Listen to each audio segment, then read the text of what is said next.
Hi, and welcome back to Hey Doc, What's Up? Last time we were talking about the like mother, like daughter connection, and it's more real than many of us would like to admit.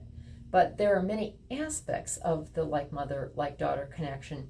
One of them are the pressures that women have, especially moms at the workplace, versus the pressures that our adolescent daughters have at school. And so to identify some of those pressures, we actually have it outlined not only in our book, but as a separate worksheet. And that separate worksheet is a way to identify symptoms that may actually be helpful to let the mom and the adolescent know that these are real and not just imagined. So, for example, when we're talking about symptoms that may be pertinent to the mom, on the right side, you're going to see things like short-term memory loss, forgetfulness, difficulty concentrating.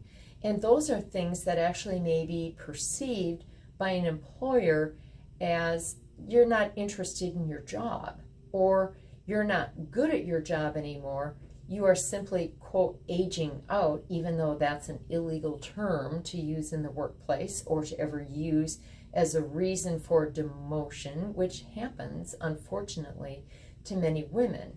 They are told they're not doing their job efficiently, they are unable to keep up, they don't have the same pace that they used to have, and many of these women end up getting in a position where they have to train their replacement who's 20 years younger than they are.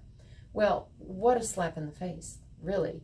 And if you think about it, you are taking that employee and putting her into a more dysfunctional position by telling her she's not doing her job well and that she is already worried about demotion. And do you think she's going to get a job at another position if she has, quote unquote, left and it becomes relatively common knowledge that she was demoted? So these are real things that happen, and legal versus illegal statements that are made on a separation paper for women, it comes back to haunt us. And so on that second column where it says progesterone or P4 deprivation symptoms, those are typical PMS symptoms, but very much take them to the next level, and those are symptoms that could start happening in addition to the short-term memory loss and the things under the E deprivation symptoms column. Those are our typical increased moodiness, crying, emotionality that could lead to depression, anxiety, them seeking medication, or even professional counseling. So that's the mom's version of things. What about the adolescent's version of things? Well, they're just starting up.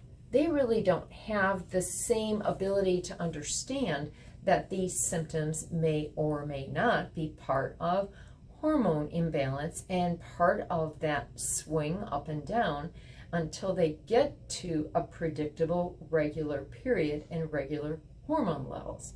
So in the adolescent, what actually may be happening is many of the same short-term memory loss, difficulty concentrating, forgetfulness. But look at that P4 deprivation symptoms list. Many of the same symptoms, but you're also going to see things like feeling panicked, feeling anxious, suicidal thoughts, thinking that they're alone. These are more unique to the adolescent peer pressure that they're going to run into at school, and certainly something that they may talk about if you ask, but they may feel so alone that they won't verbalize these to you as a parent, maybe only to their best friend, but this can be just as devastating to the adolescent. Again, those hormone swings do have an impact, and this is the impact that they may have. So stay tuned for next time on Hey Doc, What's Up?